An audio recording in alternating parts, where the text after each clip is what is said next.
Tingnan niyo yung kamatis ko guys. Oh. 2 piraso lang. Ang isa ay 11 pesos. Oh.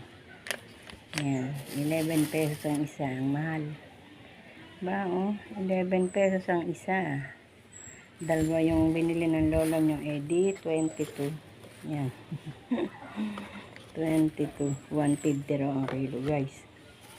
Saka 3 itlog na pula. Tama na yung ulam ni lola. Tanghalian. Yan guys. So, konti-konti. Ubus yung aking 400. Oh. May natirang barya. Yun lang. May natira guys. Barya.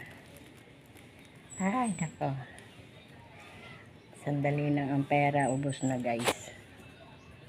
Mabilis maubos. Ang pera.